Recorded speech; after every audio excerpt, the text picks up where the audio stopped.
তুমি দুনিয়াতেই তোমার স্বার্থ দেখলা, আখিরাতকে তুমি কিভাবে বরবাদ করে দিলা। সাবধান সাবধান, আলেম তোমার শত্রু না, আলেম হলো তোমার বন্ধু। আলেম তোমাকে ঈমান বাঁচানোর কথাগুলো বলতেছে। আখিরাতে যদি তুমি জান্নাতি হতে পারো, আজকে ঈমান বাঁচানোর কথার কারণে এক শ্রেণীর মানুষ আলেম উলামাকে শত্রু মনে করে। ঠিক কিনা? ঠিক কিনা? নেক আমল সংরক্ষণ নিয়ে কিছু কথা বলার আশা রাখি। নেক আমল অর্জন করা যতটা কঠিন, এর চেয়ে অনেক বেশি কঠিন হলো সেই নেক আমলের সওয়াবগুলো, নেকিগুলো সংরক্ষণে রাখা। আপনি পুরো 60 বছরের জিন্দেগির সময় ব্যয় করে অনেক কষ্টার্জিত কিছু নেক আমল অর্জন করেছেন। 60 বছরের নেক আমল 60 সেকেন্ডে নষ্ট হয়ে যেতে পারে, ধ্বংস হয়ে যেতে পারে। কিন্তু আমাদের মধ্যে নেক আমল অর্জন করার ফিকির আছে, মাশাআল্লাহ, এটা ভালো কথা। কিন্তু নেক আমল সংরক্ষণ করার কোনো ফিকির আমাদের মধ্যে সেভাবে নেই। এই জন্য আমার অর্জিত নেক আমলের সওয়াব আমার আমল নামায় আছে না নাই, এটা কখনো চিন্তা করে অনেকেই আমরা দেখিনি। এই জন্য আজকে নেক আমল সংরক্ষণ নিয়ে কিছু কথা বলার আশা রাখি ইনশাআল্লাহ। তো নেক আমল এটা অর্জন করার পর একটি থলের মধ্যে গিয়ে নেক আমল জমা হয়, সওয়াব জমা হয়। যদি সেই থলের মধ্যে কোনো ছিদ্র থাকে তাহলে নেক আমলগুলো চলে যাবে। গ্রাম দেশে দেখেছেন কলসির মধ্যে খেজুরের রস জমা করে। এখন সেই কলসিটা যদি ফুটো থাকে, সারা রাত্র রস পড়লেও এটা কলসিতে থাকবে নি। তো আমার নেক আমলের থলাটা যদি ফুটো থাকে, ছিদ্র থাকে, তাহলে এই জুমার নামাজের সওয়াব, 5 ওয়াক্ত নামাজের সওয়াব, অন্যান্য নেক আমলের সওয়াব আমি সেই নেক আমলের থলের মধ্যে রাখতে পারবো, কিন্তু এটা থাকবে না। তাহলে কোন জায়গায় ছিদ্র নেক আমলের, ফোঁটা কোথায় আছে? এরকম 10টি ফোঁটা আজকে অনুসন্ধান করে আমরা বের করার চেষ্টা করব ইনশাআল্লাহ, এবং সে ফোঁটাগুলো আমরা বন্ধ করে দিব। নেক আমল যাই অর্জন করি আমরা, এটা যেন থেকে যায়। সেই 10টি নেক আমলের সম্পর্কে কথা বলার আগে যে কথাটা বলবো সেটা হলো, সকলেই অবহিত আছেন আমাদের বাংলাদেশে অনাকাঙ্ক্ষিতভাবে একটি দুর্ঘটনা ঘটেছে।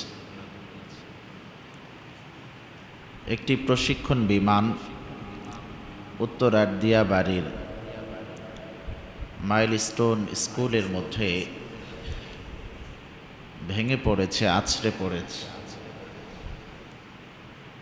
অনাকাঙ্ক্ষিতভাবে কোমলমতি অনেক শিশু আহত নিহত হয়েছে। যারা নিহত হয়েছেন আমরা দোয়া করি আল্লাহ তাআলা প্রত্যেককে শহীদি মর্যাদা দান করে দেন। যারা আহত হয়েছেন তাদের জন্য আমরা দোয়া করি আল্লাহ তাআলা প্রত্যেককে দ্রুততম সময়ের মধ্যে পরিপূর্ণ সুস্থতার নিয়ামত আল্লাহ দান করুন। সকলে প্রিয় আহত এবং নিহত উভয়ের পরিবারকে আল্লাহ তাআলা সবরে জামিল ইখতিয়ার করার তৌফিক দান করুন। সকলে পড়ি আমিন। আসলে যাদের নিহত হয়েছে অথবা আহত হয়েছে, ব্যক্তিগতভাবে তাদেরকে সান্ত্বনার ভাষা আমার কাছে তেমন একটা নেই। তবে ইসলামে সান্ত্বনার ভাষা আছে যদি তারা মুমিন হয়ে থাকে। কারণ আমাদের ধর্ম আমাদেরকে সান্ত্বনা দিয়েছেন, শান্ত থাকার পরামর্শ ইসলামে আছে না নাই? এজন্য যারা মাইলস্টোন স্কুলের মধ্যে আহত নিহত হয়েছেন তাদের পরিবারকে আমি হাদিস থেকে সান্ত্বনার বাণী শোনাতে পারি। আবু দাউদ শরীফের 3111 নং হাদিসে এই নিহতের পরিবারদেরকে বলা হয়েছে তারা শহীদের পরিবার। আবু দাউদ শরীফের 3111 নং হাদিসে 7 শ্রেণীর শহীদের কথা বর্ণনা হয়েছে। তন্মধ্যে ওয়াসাহিবুল হারিক শাহীদুন বলা হয়েছে অগ্নিদগ্ধ হয়ে যারা নিহত হবে তারা শহীদ। তাহলে তার এই ছেলে এই মেয়ে বড় হয়ে কতটা নেককার হতে পারত এমন গ্যারান্টি কোনো পরিবারের কাছেই নেই। আবার যে ইমানের সাথে মৃত্যুবরণ হতো এমন গ্যারান্টিও নেই। কিন্তু অগ্নিদগ্ধ হয়ে মৃত্যুবরণ করার কারণে হাদিসের ভাষ্য অনুপাতে তারা শহীদ, তারা যাবে জান্নাতে। আর তারা অর্থাৎ তাদের পরিবার পরিজন মা বাবা তারা শহীদের পিতামাতা হওয়ার গর্ব এই অর্জনটা তারা করেছে। তো মুমিন হয়ে থাকলে এখান থেকে সান্ত্বনার বাণী আছে না নাই? যে আমি শহীদের পিতা হয়েছি, এটা আমার জন্য গর্বের, আমি গর্বিত। আমি শহীদের মাতা হয়েছি, এটা আমার জন্য গর্বের, আমি গর্বিত। তারপরেও মানুষ হিসাবে না চাইলেও মনের অজান্তেও চোখের পানি চলে আসে। আমরা দোয়া করছি আল্লাহ তাআলা তাদেরকে সবরে জামিল ইখতিয়ার করার তৌফিক দান করুন, সকলে বলি আমিন। পাশাপাশি রাষ্ট্রের কাছে আমাদের যে নিবেদন থাকবে সেটা হলো, এটা অনাকাঙ্ক্ষিত হত্যা, অনিচ্ছাকৃত হত্যা। রাষ্ট্রের জন্য ইসলামের বিধান আছে না নাই? ইচ্ছাকৃত হত্যা হলে তার বিধান কি, অনিচ্ছাকৃত হত্যা হলে তার বিধান কি, এটাও কোরআন সুন্নাহ আমাদেরকে জানিয়ে দিয়েছেন, ঠিক কিনা বলেন? যদিও গত জুমা না এর আগের জুমা আমি হত্যা নিয়ে আলোচনা করেছি। আল্লাহ পাক রব্বুল আলামিন সূরাতুন নিসার 92 নং আয়াতে বলেন, ওয়ামা কানা লিমুমিনিন আন ইয়াকতুলা মুমিনান ইল্লা খাতাআ। আল্লাহ তাআলা বলেন কোনো মুমিনের উচিত হবে না অন্য কোনো মুমিনকে ইচ্ছাকৃতভাবে হত্যা করা, ইল্লা খাতাআ, তবে ভুলবশত যদি হত্যা হয়ে যায় সেটা ভিন্ন কথা। ভুলবশত হত্যা হয়ে গেলে সেটা ভিন্ন কথা। তাহলে এই যে প্রশিক্ষণ বিমান ভুলবশতই সেখানে ক্রাশ করেছে, বিধ্বস্ত হয়েছে, আর ভুলবশতই এই কোমলমতি শিশুগুলোর নরম দেহগুলো আগুনে ঝলসে গিয়েছে। এজন্য রাষ্ট্রের উচিত এই কোরআন সুন্নাহর নির্যাস থেকে যে বিধান, এই বিধানটা পালন করা, সেটা হলো দিয়ত পুরা করা, ক্ষতিপূরণ। কি বলেন? ক্ষতিপূরণ। ইল্লা খাতাআ, এই ক্ষতিপূরণটা কি? অনিচ্ছাকৃতভাবে হত্যার বিশদ বিবরণ আছে। তন্মধ্যে একেবারে সহজ যে কথা, এই বিবরণ হলো এক একটা প্রাণের বিনিময় 100 উট দেওয়া। কয়শো উট? 100 উট। আর যদি সেটা মুদ্রার মাধ্যমে দিতে চায় তাহলে 10,000 দিরহাম অথবা 1,000 দিনার। তো 100 উট, এবারও তো আমাদের গাবতলী হাটে উট উঠছে, ঠিক না? ন্যূনতম যদি ধরেন যে এক একটা উটের দাম 1 লক্ষ টাকা, তো 100 উটের দাম কত? 1 কোটি। যদি এক একটা উটের দাম ধরেন 2 লক্ষ টাকা, তাহলে কত হবে? 2 কোটি টাকা। তো এটা বসে যাদের পরিবার পরিজন আত্মীয় স্বজন চলে গেছে তাদের সাথে বসে আলেম ওলামার সাথে একটি বোর্ড করে দিয়ত প্রদান করা, এটা ইসলামের বিধান, ঠিক কিনা জোরে বলেন? এই জন্য আমরা বলবো যারা নিহত হয়েছেন এই নিহতর প্রত্যেক পরিবারকে দিয়ত আদায় করতে হবে। সেটা কত আপনারা বসেই ঠিক করেন। ইসলাম আপনাকে একটা মূলনীতি দিয়ে দিয়েছেন, ওই মূলনীতির আলোকে আপনাদেরকে দিতেই হবে, ঠিক কিনা জোরে বলেন? আল্লাহ আমাদের বোঝার তৌফিক দান করুন, সকলে পড়ে নিই আমিন। তাহলে এই বিষয়ে আর কথা লম্বা করছি না, আসুন আমরা চলে যাই যেই বিষয় নিয়ে আমরা আলোচনা করতে চেয়েছিলাম। আমরা আলোচনা করতে চেয়েছিলাম নেক আমল সংরক্ষণ নিয়ে। নেক আমল অর্জন করা যতটা কঠিন, এর চেয়ে বেশি কঠিন হলো সংরক্ষণ করা, ঠিক কিনা বলেন? এই জন্য আজকে আমরা এই নেক আমল সংরক্ষণের যে নির্দেশনাগুলো কোরআন সুন্নাহ থেকে দেওয়া হবে, এগুলো আমরা মানব তো ইনশাআল্লাহ? আসুন দেখি আমাদের নেক আমলের থলের কোথায় ফুটো আছে, কোথায় ছিদ্র আছে, এটা আমরা অনুসন্ধান করে বের করি। কিসের মাধ্যমে আমাদের নেক আমল ধ্বংস হয়ে যায়? 60 বছরের নেক আমল 60 সেকেন্ডে কীভাবে ধ্বংস হয়ে যেতে পারে, আমরা একটু চোখ বুলিয়ে দেখি। আমরা দেখব চোখ বুলিয়ে, প্রথমে আমরা চোখ বুলাবো বুখারী শরীফের 2449 নং হাদিসে। এই হাদিসের মধ্যে বলা হয়েছে একটি পাপের কারণে আপনার নেক আমল নষ্ট হয়ে যেতে পারে, নেক আমল ধ্বংস হয়ে যেতে পারে। আর সেটা কি? সেই পাপের কথা বলা হয়েছে গীবত এবং পরনিন্দার পাপ। আমাদের সমাজে এই গীবতটা একেবারে মহামারীর মতো ছড়িয়ে পড়েছে। এই রোগে আক্রান্ত নাই এমন কয়জন আছে আল্লাহই ভালো জানে। গীবত এটা বিরিয়ানির চেয়েও বেশি স্বাদ অনেকের কাছে, ঠিক কিনা বলেন? অথচ দেখেন বুখারী শরীফের 2449 নং হাদিসে আল্লাহর রাসূল কি বলছেন? আবু হুরায়রা রাদিয়াল্লাহু তাআলা আনহু থেকে বর্ণিত, মান কানাত লাহু মাজলিমাতুন লিআখিহি মিন ইরদিহি আও শাইইন ফালইয়াতাহাল্লালহু মিনহুল ইয়াওম قبل أن لا يكون دينار ولا درهم إن كان له عمل صالح أخذ منه بقدر مظلمته وإن لم تكن له حسنات أخذ من سيئات صاحبه فحمل عليه। বুখারী শরীফের 2449 নং হাদিসে বিশ্বনবী যা বলছেন এভাবে বর্ণিত হয়েছে।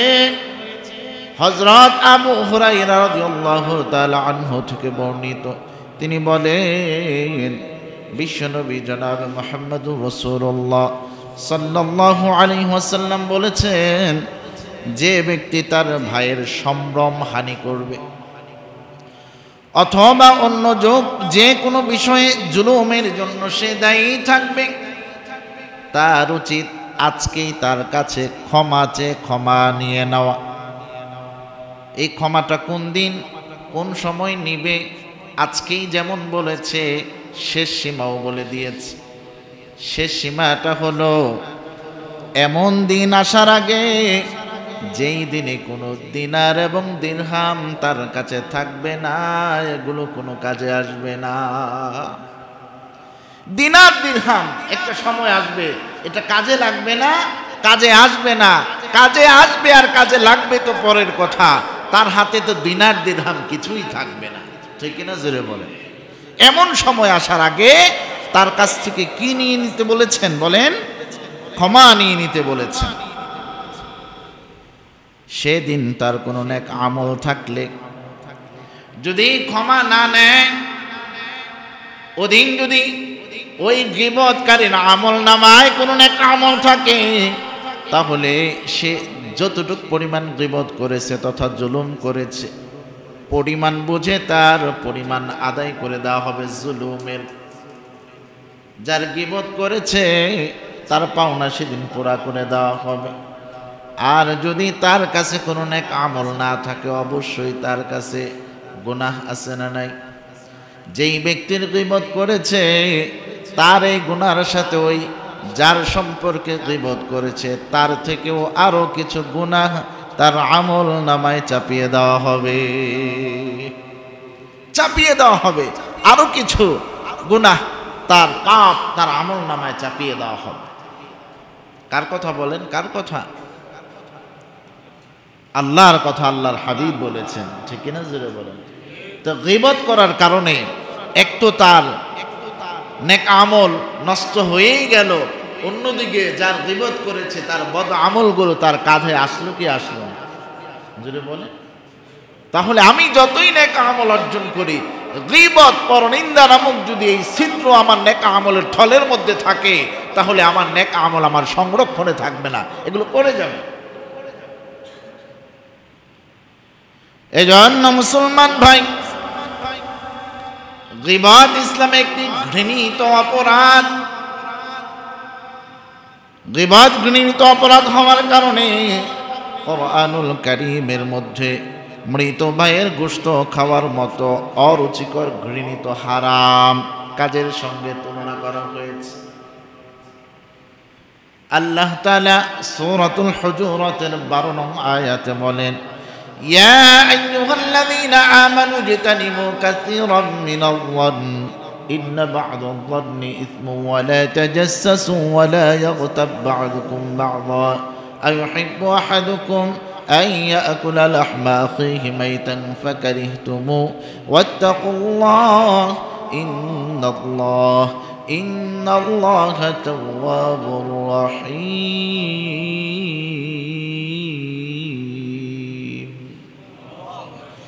আল্লাহ তাআলা আয়াতের মধ্যে বলছেন, হে মুমিনগণ, তোমরা অনেক ধারণা থেকে বেঁচে থাকো, নিশ্চয়ই কত ধারণা গুনাহের। শুধু তাই নয়, গোপন বিষয় তোমরা শ্রদ্ধান্বেষণ করো না, খুঁজে খুঁজে বের করো না।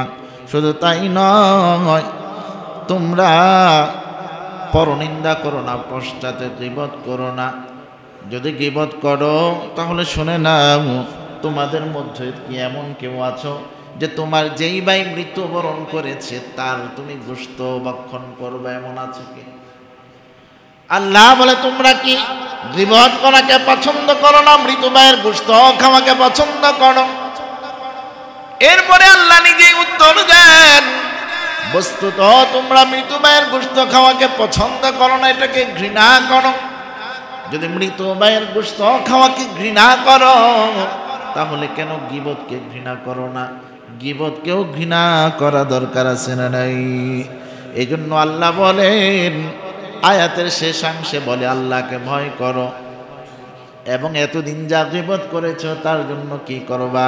ইন্নাল্লাহা তাওয়াবুর রহিম, আমি আল্লাহ তাআলা তওবা কবুলকারী, আমি আল্লাহ তাআলা দয়াবান। অতএব আমার কাছে তওবা করে পুত পবিত্র হয়ে যাও। গীবত এটা মারাত্মক অপরাধ, ঘৃণিত অপরাধ, আপনার নেক আমল ধ্বংস করে দিবে। শুধু তাই নয়, ভিন্ন হাদিসে গীবতের আরো ভয়াবহ পরিণতির কথা বলা হয়েছে।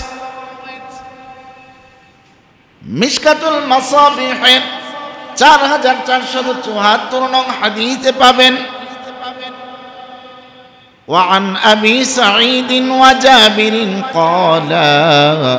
قال رسول الله صلى الله عليه وسلم الغيبة أشد من الزنا قالوا يا رسول الله وكيف الغيبة أشد من الزنا আবু সাঈদ খুদরি এবং জাবির রাদিয়াল্লাহু তাআলা আনহু থেকে বর্ণিত, তারা উভয় বলেন, বিশ্বনবী জনাব মুহাম্মদুর রাসূলুল্লাহ সাল্লাল্লাহু আলাইহি ওয়াসাল্লাম বলেছে, গীবত কেমন পাপ, কেমন অন্যায়, কেমন অপরাধ জানো?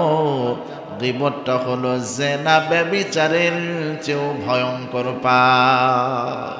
চিন্তা করা যায়, জিনা ব্যভিচার এটার চেয়েও ভয়ঙ্কর হলো গীবত। সাহাবীরা এই কথা শুনে বিশ্বনবীকে প্রশ্ন করলেন, ওয়া কাইফাল গীবাতু আশাদ্দু মিনাজ জিনা, ও আল্লাহর রাসূল, গীবত আবার জিনার চেয়ে বড় পাপ কেমনে হয়? আমাদের চোখে তো জিনা না, এটা বড় পাপ। আল্লাহর হাবিব উত্তর দেন, কোনো ব্যক্তি যদি জিনা করে, জিনা করার পর, ব্যভিচার করার পর যদি আল্লাহর কাছে তওবা করার মতো করতে পারে, আল্লাহ তাকে মাফ করে দেয়। কিন্তু গীবতকারী আল্লাহর কাছে তওবা করলেও মাফ ততক্ষণ পর্যন্ত হয় না যতক্ষণ না পর্যন্ত যার গীবত করেছে সে মাফ না করবে। যার গীবত করেছে তা সে যদি মাফ না করে, আল্লাহ মাফ করবেন না। এজন্যই আল্লাহ তাআলা বলেছে, সেই দিন আসার আগে তোমরা তার কাছ থেকে কি নিয়ে নাও? ক্ষমা নিয়ে নাও। কোন দিন? যেদিন দিনার দিরহাম তোমার কাছে থাকবেও না, কাজেও আসবে। দুনিয়ায় আনা হত্যার বদলে হত্যা, ভুলবশত হত্যা হয়ে গেলে দিওয়াত দিয়ে ক্ষমা পাওয়া যায়, কিন্তু আখিরাতে এই দিনারে দিরহাম থাকবে না, 100 উট 200 উট থাকবে না। ওই দিন একজন আরেকজনের পাওনা পূরণ হবে নেক আমল দিয়ে। আপনার কাছে নেক আমল না থাকলে তার বদ আমলগুলো আপনার বোঝা বহন করতে হবে। এইভাবে হিসাব নেওয়া হবে, পাওনাদারের পাওনা এইভাবে বুঝিয়ে দেওয়া হবে। এই জন্য যদি ভুলবশত কারো গীবত করে থাকি, আজকেই তার কাছ থেকে ক্ষমা নেওয়া দরকার আছে না নাই? এখন বলবেন যে হুজুর, গীবত আসলে এটা কি জিনিস, কতটুকু হলে পরে গীবত, তাইলে না ক্ষমা নেওয়া অথবা ক্ষমা করার একটা বিষয় আছে। এবার আসুন আমরা শুনে নেই গীবত কাকে বলে। এটা আমার বলতে হবে না। আবু দাউদ শরীফের 4874 নং হাদিসে আল্লাহ রাসূল নিজেই বলে দিয়েছেন গীবত কাকে বলে। আল্লাহ রাসূল বলেন, عن أبي هريرة أنه قيل يا رسول الله ما الغيبة। আবু হুরায়রা রাদিয়াল্লাহু তাআলা আনহু একদা বিশ্বনবী জনাব মুহাম্মদুর রাসূলুল্লাহ সাল্লাল্লাহু আলাইহি ওয়াসাল্লামকে প্রশ্ন করলেন, ও আল্লাহর রাসূল, গীবত কাকে বলে? আমাকে একটু ডেফিনিশনটা বলে দেন, সংজ্ঞাটা বলে দেন। আল্লাহর রাসূল তখন উত্তর দিলেন, قال ذكرك أخاك لما يكره الطين। আল্লাহ রাসূল উত্তর দিলেন, গীবত কাকে বলে জানো? গীবত হলো তুমি তোমার কোনো ভাইয়ের কথা তার অগোচরে বললা, যেই কথাটা তার সামনে বললে সে কষ্ট পাইতো, এটার নামই হলো গীবত। এমন একটা কথা তোমার ভাইয়ের, তুমি তার অনুপস্থিতিতে বললা, যদি এই কথাটা সে উপস্থিত থাকতো তাহলে সে মনে কষ্ট পাইতো, এটার নামে কি? গীবত। তখন সাহাবীরা বললেন, আফরাইতা ইন কানা ফি আখি মা আকুল। ও আল্লাহর রাসূল, আমি যেই কথাটা আমার ভাইয়ের অগোচরে বলবো, প্রকৃতপক্ষে যদি সে দোষী হয়ে থাকে, এই বদগুণটা যদি তার মধ্যে থেকে থাকে, আর আমি যদি তার অগোচরে বলি, এটা গীবত হবে। তখন বিশ্বনবী উত্তর দিচ্ছেন, ক্বালা ইন কানা ফীহি মা তাকুলু ফাকাদ আগতাবতা ওয়া ইন লাম ইয়াকুন ফীহি মা তাকুলু ফাকাদ বাহাত্তা। বিশ্বনবী বললেন, তোমার ভাইয়ের মধ্যে সেই গুণটা আছে, বদগুণটা আছে, থাকলেই তো পরে এটা গীবত হবে। আর যদি তার মধ্যে এই গুণ না থাকে, বদগুণ না থাকে, তাহলে তো তুমি তার ব্যাপারে অপবাদ দিলা। গুণ আছে, এটার নামই তো গীবত, তার মধ্যে যদি সেটা না থাকে তাহলে তো দিল অপবাদ। অপবাদ এটা ভিন্ন একটা জিনিস, কেউ কিছু করে নাই, জোর করে চাপায় দেওয়া, এই প্রবণতা বাংলাদেশে আছে না নাই? জোরে বলে। আলেম উলামা জীবনও ককটেল কারে কয় দেখেও নাই, চিনেও না, ঠিক কিনা? জোরে বলে। কোন মানুষকে মুখের দ্বারাও কষ্ট দেওয়ার চেষ্টা করে না, বিরত থাকার চেষ্টা করে, অথচ বলে এই আলেম নাকি গাড়ির মধ্যে আগুন ধরাই দিছে, আলেম নাকি ককটেল মেরে দিয়েছে, মানুষকে নাকি কষ্ট দিয়েছে। কেন বলে? নিজের স্বার্থের জন্য বলে, ঠিক কিনা? জোরে বলে। তুমি দুনিয়াতেই তোমার স্বার্থ দেখলা, আখিরাতকে তুমি কিভাবে বরবাদ করে দিলা। সাবধান সাবধান, আলেম তোমার শত্রু না, আলেম হলো তোমার বন্ধু। আলেম তোমাকে ঈমান বাঁচানোর কথাগুলো বলতেছে, আখিরাতে যদি তুমি জান্নাতি হতে পারো, আজকে ঈমান বাঁচানোর কথার কারণে এক শ্রেণীর মানুষ আলেম উলামাকে শত্রু মনে করে, ঠিক কিনা? ঠিক কিনা? আলেম উলামা হলো জিহ্বা এবং দাঁতের মতো, ঠিক কিনা? আপনার দাঁতে লাগছে কাঁটা, মাছের কাঁটা, আইর মাছের কাঁটা, এখন কাটা লাগছে দাঁতে, কিন্তু এই কাটা খোলার জন্য ঠেলা দেয় কে? জোরে বলেন। জিহ্বা ঠিকই ঠেলাঠেলি করে আপনার কাটা বের করে দিল, কিন্তু এই দাঁতই যদি মাঝে মধ্যে সুযোগ পায় এই জিহ্বাকে আঘাত করে রক্তাক্ত করে কি করে? তারপরেও কি জিহ্বা কখনো কিছু বলে? জিহ্বা কি ধারণ করে? ধৈর্য ধারণ করে, ঠিক কিনা জোরে বলে? তোমার ঈমান নষ্ট হয়ে যাচ্ছে কুফরের কারণে, আলেম ওলামা সতর্ক করে দেয় এটা তোমার আখিরাতকে সুন্দর করার জন্যই করে, তোমার কাটা খোলার জন্যই করে, ঠিক কিনা জোরে বলেন। কিন্তু তারা সুযোগ পেলে সেই আলেমকে রক্তাক্ত করে দিতে কোনো দ্বিধাবোধ করে না। আল্লাহ আমাদের সেই জাতীয় ভাই বোনদের হেদায়েত নসিব করুন, জোরে পড়েন আমিন। তাহলে বলা হচ্ছে তুহমত, কিছু একটা করে নাই আপনি তার উপর চাপিয়ে দাও, এটার নাম কি? তুহমত। তুহমতের ব্যাপারে শাস্তি হলো 80টা বেত্রাঘাত। কয়টা বেত্রাঘাত বলেন? 80টা। কিন্তু তুহমত একটা গীবত, আর একটা সাহাবীরা বলছে তার তো এই দোষ আছে, এই থাকার কারণে যদি বলি এটাও গীবত হবে, বিশ্বনবী হ্যাঁ এটা গীবত হবে। যদি তার মধ্যে সেই দোষটি না থাকে এটা তো হয়ে যাবে তুহমত। এজন্য মুসলমান ভাই, আমার কোন মুসলমান ভাই কোনো একটা অপরাধ করে বসলো মনের অজান্তে, এটা নিয়ে শুধু দোকানপাটে কথা বলে, আসে না নাই? শুধু দোকানপাটেই নয়, তার মন শান্ত হয় না, ফোন দিয়া জানাইছে বিদেশ, আসে না নাই? জোরে বলে। নিমেষের মধ্যে ছড়ায় গেছে দেশ বিদেশ।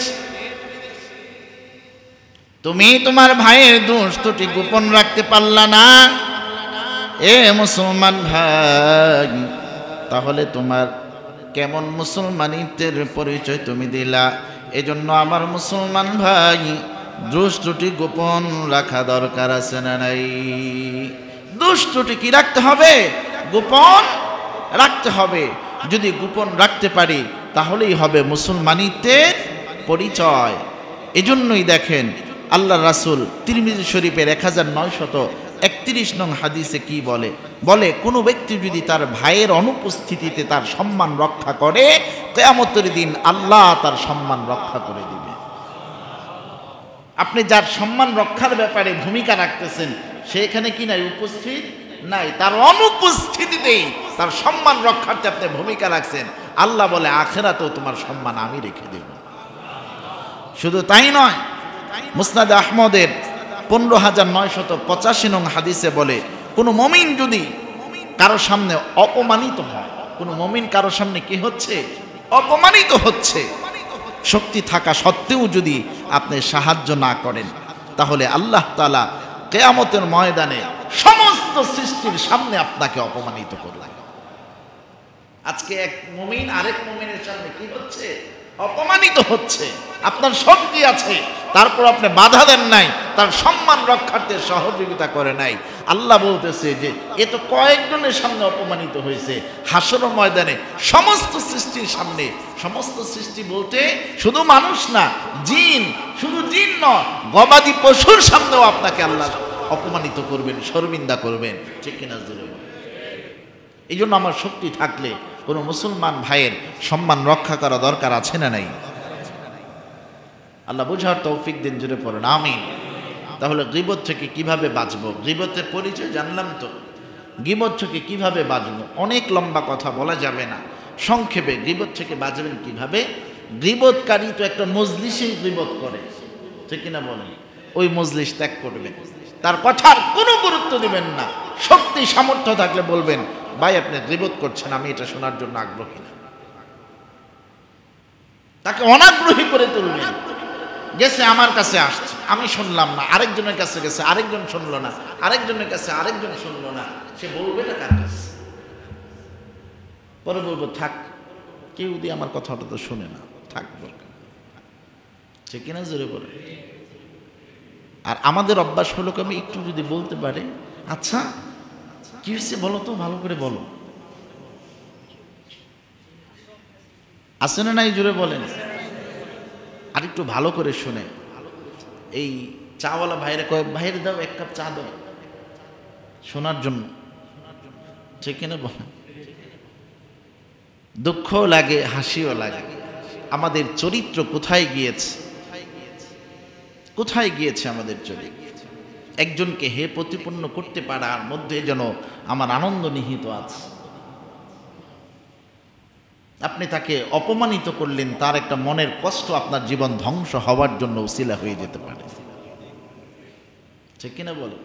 আর আরেকজনকে বাঁচিয়ে দিলেন, এই বাঁচিয়ে দেওয়াটা আপনার জীবন আলোকিত হওয়ার জন্য ভূমিকা রাখতে পারে। ঠিক কিনা জোরে বলেন? এই জন্য নিজের জীবন আলোকিত করতে হলেও অন্য মুসলমানের ভাইয়ের দোষ ত্রুটি গোপন রাখতে হবে। গীবত, পরনিন্দা এগুলো করা যাবে, পারা যাবে ইনশাআল্লাহ। এই গীবত করলে দুনিয়াবি আপনার নিজেরই ক্ষতি আছে। এক নাম্বার ক্ষতি হলো আপনার ব্যক্তিগত শত্রু বেড়ে যাবে। মনে রাখবেন, যারা গীবত করে এরা কিন্তু কারো কাছে ভালো থাকতে পারে না। ঠিক কিনা বলেন? 2 নাম্বার, সামাজিক শান্তি নষ্ট হবে। 3 নাম্বার, আস্থা ও শ্রদ্ধা নষ্ট হয়ে যাবে। দিন কি দিন আপনার মানুষের কাছ থেকে আপনার আস্থা, শ্রদ্ধা, ভক্তি এটা কি হয়ে যাবে? নষ্ট হয়ে যাবে। আপনি ক্ষতি করতে চাইছেন, আরেকজনের ক্ষতি হয়ে গেছে আপনার, আপনি টেরও পান নাই। ঠিক কিনা জোরে বলেন? আল্লাহ হেদায়েত দেখ, জোরে বলেন আমিন। তাহলে বলছিলাম, নেক আমল সংরক্ষণ করতে হলে আমাদের গীবত থেকে বাঁচতে হবে। 1 নাম্বার, এই গীবতের ছিদ্র এটা নেক আমলের থলের মধ্যে রাখা যাবে না, এটা 1 নাম্বার। 2 নাম্বার, নেক আমল সংরক্ষণের 10টি ছিদ্র অনুসন্ধান করে এই ছিদ্রগুলো বন্ধ করার ফর্মুলা বাতলে দেওয়া হবে। স্মরণ আছে না নাই? নেক আমল নষ্ট হয়ে যাবে। 2 নাম্বার কথাটা শুনে নেন। 2 নাম্বার হলো রিয়া, লৌকিকতা, মানুষকে দেখানোর প্রবণতা। আমাদের সমাজে আছে না নাই? আল্লাহকে দেখানোর জন্য, আল্লাহকে রাজি খুশির জন্য আমরা কম আমল করি, অধিকাংশ আমল করি মানুষকে দেখানোর জন্য। ঠিক কিনা? এটা আপনার আমল নষ্ট করে দিবে, না আমল ধ্বংস করে দিবে।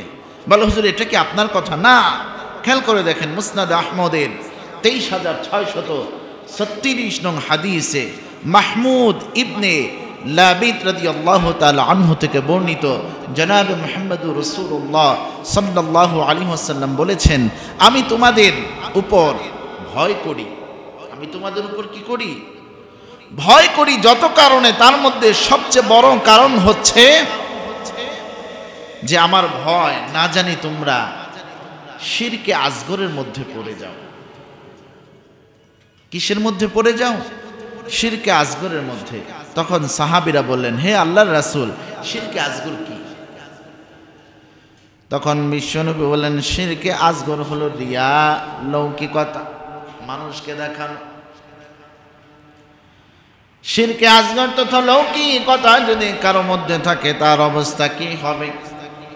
আপনার নামাজের প্রতিদান, রোজার প্রতিদান, হজ যাকাতের প্রতিদান যখন আল্লাহ সবার হাতে হাতে বন্টন করে দিবে, আপনি বলবেন, ওগো আল্লাহ, আমি 1 ওয়াক্ত নামাজও কাজা করি নাই,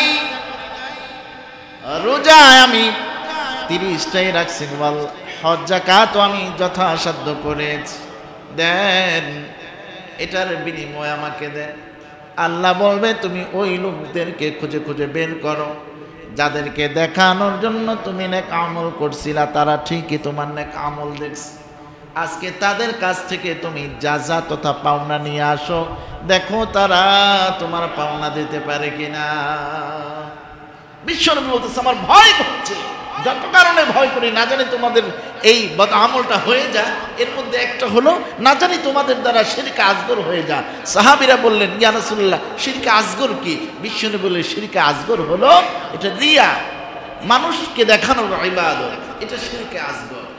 বলে এই ব্যক্তির অবস্থা কি হবে? কিয়ামতের ময়দানে সে যাজা পাবে না, প্রতিদান পাবে না। আল্লাহর কাছে চাইলে পরে আল্লাহ বলবে, যাকে দেখানোর জন্য আমল করছো তার কাছ থেকে প্রতিদান নিয়ে আসো।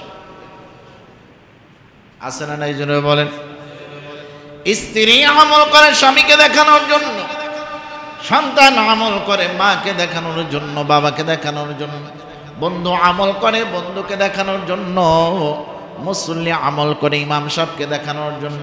আছে না নাই জোরে বল। ইমাম সাহেব বলবে আমি প্রথম কাতারের মুসল্লি। ইমাম সাহেব ঠিকই আপনাকে প্রথম কাতারের মুসল্লি বলছে, পাও না, এখানেই শেষ। আল্লাহর কাছ থেকে এক বিন্দু পরিমাণও পাবেন না, ঠিক কিনা? এজন্য আমাদের সমস্ত কিছু হবে কার জন্য? জোরে বলতে হবে, কার জন্য? আল্লাহ বুঝার তৌফিক দিন, জোরে পড়েন আমিন। তাহলে এই ছিদ্র অনুসন্ধান করে দিলাম। এই জন্য এই ছিদ্র বন্ধ করতে হলে ইবাদত একমাত্র করতে হবে আল্লাহর জন্যই, ঠিক কিনা বলেন? 3 নাম্বার দেখেন, 3 নাম্বার নেক আমল ধ্বংস করে দিবে। কোন বদ আমলে?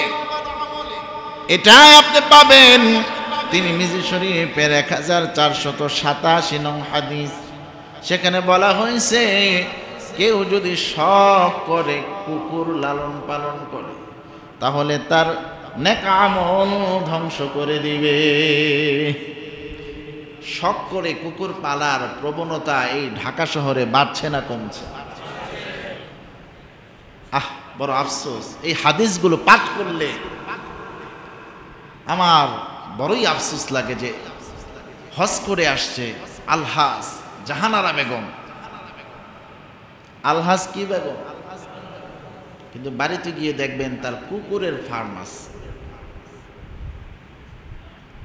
আছে না নাই জোরে বলেন? আমি মানে পশু পাখি প্রেমী, পশু পাখির মহাব্বত। মহাব্বতের লিমিট আছে না নাই? লিমিট ক্রস করা যাবে না। দেখেন কত সুন্দর করে তিরমিজি শরীফের 1487 নং হাদিসে বলা হচ্ছে, মান ইকতানি কালবান লাইসা বিগারিন ওয়ালা কালবা মাশিয়াতিন নাকাসা মিন আজরিহি কুল্লা ইয়াউমিন কিরাত। ইবনু উমর রাদিয়াল্লাহু তাআলা আনহু থেকে বর্ণিত, তিনি বলেন বিশ্ব নবী জনাবে মুহাম্মদ রাসূলুল্লাহ সাল্লাল্লাহু আলাইহি ওয়াসাল্লাম বলেছে, যেই ব্যক্তি 2 কারণ ছাড়া শখ করে কুকুর লালন পালন করে, 2 কারণের এক কারণ হলো শিকারী কুকুর অথবা গবাদি পশু পাহারা দেনেওয়ালা কুকুর। এই 2 উদ্দেশ্য ছাড়া ভিন্ন কোনো উদ্দেশ্যে যে ব্যক্তি কুকুর লালন পালন করবে, আল্লাহ তাআলা তার আমলনামা থেকে সওয়াবের এই থলি থেকে প্রতিদিন 2 কেরাত পরিমাণ সওয়াব কেটে দিবে। 2 কিরাত, কিরাতানি হাদিসে আসছে, 2 কেরাত পরিমাণ সওয়াব কি করবে? কেটে দিবে। অন্য হাদিস তথা মুসনাদে আহমদের 4650 নং হাদিসে আসছে 1 কেরাতের পরিমাণ কতটুকু জানো? বলা হচ্ছে 1 কেরাতের পরিমাণ হলো 1 উহুদ পাহাড় পরিমাণ। আল্লাহু আকবার বলুন, আল্লাহু আকবার। 1 কেরাত হলো উহুদ পাহাড় পরিমাণ। তাইলে এরকম উহুদ পাহাড় 2টা করলে যতটা, প্রতিদিন এতটুকু সওয়াব কেটে যায়। সে আমল করে কতটুকু, কাটবে কতটুকু, আর আসবে কতটুকু? বলেন আমাকে, আসেনি আর সওয়াব আসেনি। কিন্তু শখ করে কুকুর পালে, আবার এটা থেকে উপকৃত হওয়ারও চেষ্টা করে বিদেশি ডগ, ইন্টারন্যাশনাল ডগ। আছে না নাই জোরে বলে? কথাগুলো খুব দুঃখের সাথে বললাম, যদিও শুনতে হাসির মনে হয়। এরকম বলনেওয়ালা আছে না নাই? প্রাণী মারা যায়, এই প্রাণীর মারা যাওয়ার এটার বিচার হয়, এটার বদলা দেওয়া হয়, এটার জন্য মায়া হয়, পত্রিকা কলম হয়, কিন্তু আজকে মানুষ হত্যা হচ্ছে, এটার কোনো প্রতিবাদ নাই, ঠিক কিনা জোরে বলেন? সৃষ্টির সেরা জীব, মানুষ হত্যার কোনো শব্দ নাই, প্রাণী হত্যার বিচার, সে বলে প্রাণী প্রিয়। অথচ সব করে কুকুর পাললে প্রতিদিন 2 কেরাত পরিমাণ তার সওয়াব আমল থেকে হ্রাস পাবে। আল্লাহ আমাদের হেদায়েত দেখ, জোরে পড়েন না আমিন। 3 নাম্বার, 4 নাম্বার শিরোনাম বলতে পারবো, 10টা বলছিলাম না, বিস্তারিত হাদিসে যেতে পারছি না, শুধু শিরোনামগুলো বলে দেই। 4 নাম্বার আপনার সওয়াব কর্তন করে দিবে, নেক আমল ধ্বংস হয়ে যাবে। 4 নাম্বার হলো, এটা আসছে মুসলিম শরীফের 5714 নং হাদিসে, আপনি যদি জাদুকর এবং গণককে বিশ্বাস করেন আপনার সওয়াব কেটে যাবে। বলা হয়েছে বিশ্বনবী জনাবে মুহাম্মদ রাসূলুল্লাহ সাল্লাল্লাহু আলাইহি ওয়াসাল্লাম বলেছেন, কোনো ব্যক্তি যদি গণকের কাছে যায় এবং গিয়ে তার সম্পর্কে কিছু জানার জন্য প্রশ্ন করে, তো আল্লাহ তাআলা কি করবেন? বিশ্বনবী জানাইতেছেন তার 40 রাতের কোনো ইবাদত কবুলই হবে না। নাউজুবিল্লাহ পড়েন। কিন্তু গণকের কাছে যাইব তো দূরের কথা, গণকের আরো বাড়িতে ডেকে নিয়ে আসে, ঠিক কিনা জোরে হন? এই রাস্তা দিয়ে যাইতেছে, কেমনে জানি শুনছে, পরে কয় ভাই আমগো বাসা আসে। পরে আগে তো খানা দেয়, নাস্তা দেয়, তারপরে না কথা বলে। কি আদর, কি যত্ন, এরকম আছে না নাই? সাবধান, 40 রাত্রের ইবাদত কি হবে না? কবুল হবে না। কবুল না হলে সওয়াব কমলো না বাড়লো? জোরে বলেন। 5 নাম্বার, গোপনে হারাম কাজে লিপ্ত হলে আপনার সওয়াব হ্রাস পাবে, নেক আমল ধ্বংস হবে গোপনে হারাম কাজ করলে। এই হাদিসটি পাবেন ইবনে মাজাহ 4245 নং হাদিস। সাওবান রাদিয়াল্লাহু তাআলা আনহু থেকে বর্ণিত, জনাবে মুহাম্মদুর রাসূলুল্লাহ সাল্লাল্লাহু আলাইহি ওয়াসাল্লাম বলেছেন, আমি কি তোমাদেরকে এমন একদল উম্মতের সম্পর্কে জানাবো না যারা তোমাদের শুভ্র সমতুল্য নেক আমল নিয়ে উপস্থিত হবে। একটা পাহাড় পরিমাণের কথা বলছে এখানে, পাহাড়ের নামটা আর বললাম না, বললে বুঝবেন কিনা আল্লাহ ভালো জানে। তিহামার শুভ্র পাহাড়, বোঝাতে পারছে? তো এই পরিমাণ নেক আমল নিয়ে আল্লাহর দরবারে সে কি হবে? উপস্থিত হবে। এটা আদিক্ষ বোঝানো হলো উদ্দেশ্য, বিশাল নেক আমল নিয়ে উপস্থিত হবে। কিন্তু আল্লাহ পাক রব্বুল আলামিন কি করবেন? তার এই পাহাড় পরিমাণ নেক আমলকে ধুলির কণার মতো করে দিবেন। সাওবান রাদিয়াল্লাহু তাআলা আনহু বিশ্বনবীকে জিজ্ঞেস, এমনটা কেন হবে? বলে, এই লোক তোমাদের সাথে ঠিকই রাতের বেলা খুব সুন্দর করে নামাজ পড়ে, ইবাদত করে, কিন্তু খুব গোপনে সে আল্লাহর নাফরমানির কাজে লিপ্ত, হারাম কাজে লিপ্ত। এই জন্য তার পাহাড় পরিমাণ নেক আমল থাকলে পরেও সেটাকে একেবারে ধুলি কণার পরিমাণ করে দিবে। এই জন্য গোপনে হারাম কাজে লিপ্ত আছে না নাই? জোরে বলেন। দেখতে গাজী সাহেব, হাজী সাহেব, হুজুর হুজুর ভাব আছে না নাই? জোরে বলেন। কিন্তু গোপনে গোপনে এমন কাজ করে, এটা যদি স্ত্রীর কাছে প্রকাশ পায়, স্ত্রীর স্বামী হিসাবে পরিচয় দিবে না, ঠিক কিনা? এই জন্য সাবধান। 6 নাম্বার, দান করে খোঁটা দিলে আপনার সওয়াব কমে যাবে। এটা পাবেন আপনি সূরাতুল বাকারা 264 নং আয়াতে, ইয়া আইয়ুহাল্লাযীনা আমানু লা তুবতিলু সাদাকাতিকুম বিল মান্নি ওয়াল আযা। হে ঈমানদারগণ, তোমরা অনুগ্রহ করে এটা খোঁটা দিও না, প্রকাশ করো না।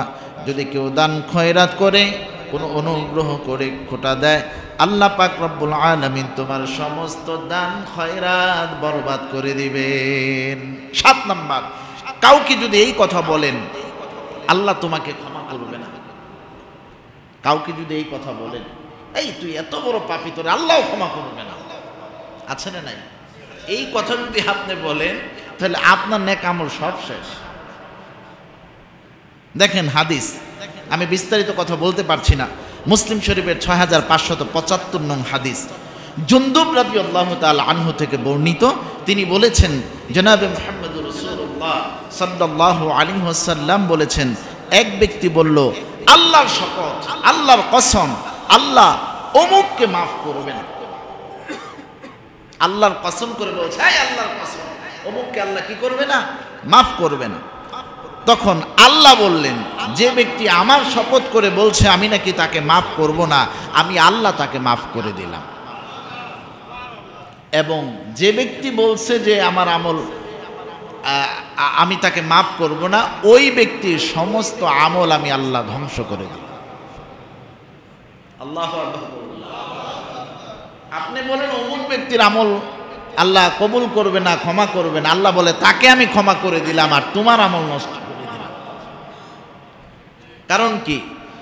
قُلْ يَا عِبَادِيَ الَّذِينَ أَسْرَفُوا عَلَى أَنفُسِهِمْ لَا تَقْنَطُوا مِنْ رَحْمَةِ اللَّهِ إِنَّ اللَّهَ ইন্নাল্লাহা ইয়াগফিরুয-যুনুবা জামিআ ইন্নাহু হুয়াল গফুরুর রহিম।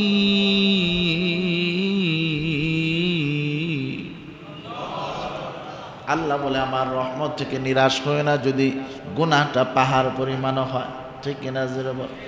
আল্লাহ হলো দয়াবান, তুমি কেমনে গ্যারান্টি দিলা তার ইবাদত কবুল হবে না, আল্লাহ তাকে মাফ করবে না? আল্লাহ কয় আমি তাকে মাফ করলাম, তুমি এই কথা বলার কারণে তোমার আমল ধ্বংস করে দিলাম। এই জন্য সাবধান সাবধান, নেক আমল যদি সংরক্ষণে রাখতে হয় এই জাতীয় কথা থেকে দূরে থাকতে হবে, কি হবে না? এটা হলো 7 নাম্বার। 8 নাম্বার হলো ইচ্ছাকৃত আসরের নামাজ ছেড়ে দেওয়া। যদি ইচ্ছাকৃত আপনি আসরের নামাজ ছেড়ে দেন আপনার আমল নষ্ট হয়ে যাবে। দেখেন সূরাতুল বাকারার 238 নং আয়াতে আল্লাহ বলেছেন, হাফিযু আলাস সালাওয়াতি ওয়াস সালাতিল মুস্তা ওয়া কুমু লিল্লাহি কানিতিন। আল্লাহ বলে 5 বেলার নামাজের প্রতি যত্নবান হও, বিশেষ করে আসরের নামাজে যত্নবান হও, মধ্যবর্তী নামাজের যত্নবান হও। 5 ওয়াক্ত নামাজেরই যত্নবান হও, বিশেষ করে কোন নামাজে? আসরের নামাজের। এটা মধ্যবর্তী নামাজ। বলে কেন? বলে দুপুরের লাঞ্চ করে অনেকেই ঘুমায়, ঠিক কিনা বলে?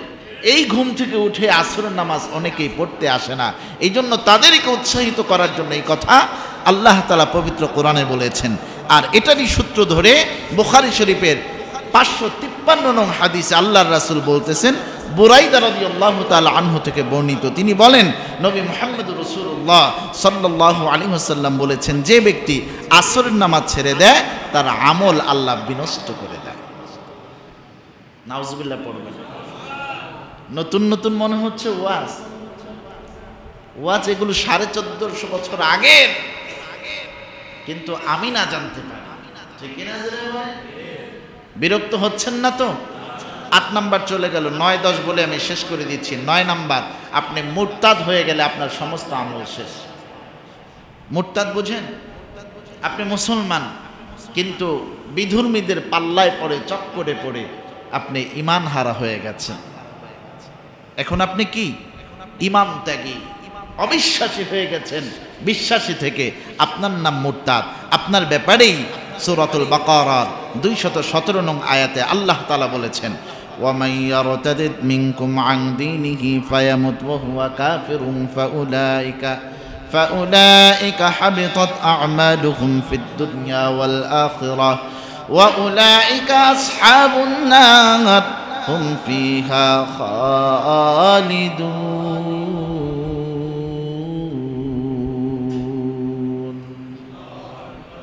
আল্লাহ তাআলা বলে, তোমাদের মধ্যে যারা নিজের দিন থেকে ফিরে দাঁড়াবে, নিজের ধর্ম থেকে ঘুরে গিয়ে কাফের হয়ে যাবে এবং কাফের অবস্থায় মৃত্যুবরণ করবে, দুনিয়া ও আখিরাতে তাদের যাবতীয় আমল আমি আল্লাহ তাআলা বিনষ্ট করে দিব। তারাই হলো জাহান্নামের সদস্য, তাতে তারা চিরকাল সেখানে থাকবে। এরাই, যাদের এই গুণ আছে, এরাই জাহান্নামের সদস্য। আপনারা বিভিন্ন ক্লাবের সদস্য, আবার জিম করেন, জিমগার, এটারও তো সদস্য আছে অনেক যুবক, আছে না নাই? আল্লাহ বলতেছে জাহান্নামের সদস্য কারা?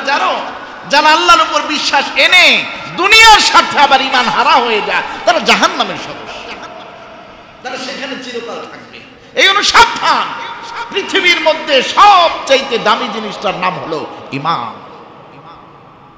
এই দামি জিনিসটার কদর বুঝতে হবে, চুল পরিমাণও যেন ঈমান থেকে দূরে সরে না যাই, আমাদেরকে সতর্ক থাকতে হবে, ঠিক কিনা জোরে বলে। 10 নাম্বার, আল্লাহর সাথে শিরিক করা। আল্লাহর সাথে কি করা? আল্লাহর সাথে যদি শিরিক করেন আপনার সমস্ত আমল বিনষ্ট একজন করে দিবেন, তিনি কে? সূরাতুজ জুমারের 65 নং আয়াতে আল্লাহ তাআলা বলেন, ওয়ালাকাদ উহিয়া ইলাইকা ওয়া ইলাল্লাযীনা মিন ক্বাবলিক লাইন আশরাকতা লায়াহবাতান্না আমালুকা ওয়া লাতাকুনান্না মিনাল খাসিরিন।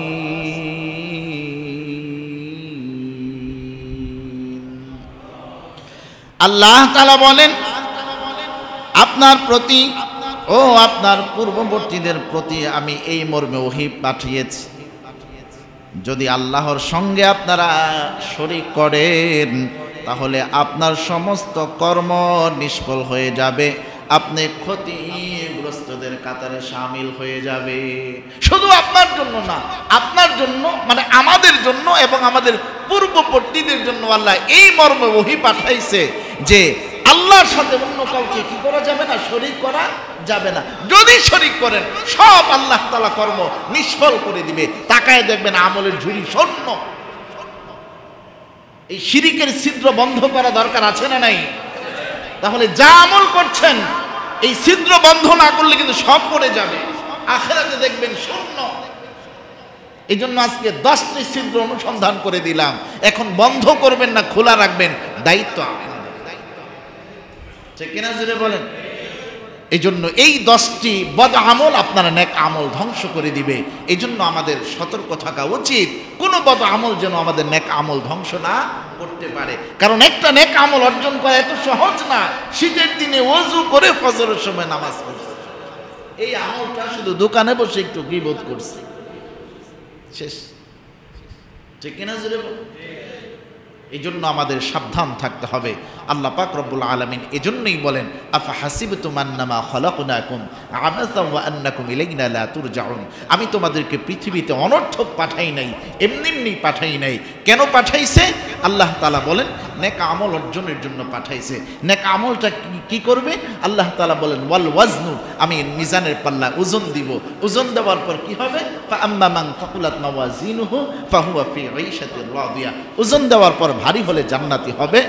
ওয়া আম্মা মান খাফফাত মাওয়াজিনুহু ফাউম্মুহু হাওিয়া। আর যদি মিজানের পাল্লা হালকা হয় তাহলে সে জাহান্নামী হবে।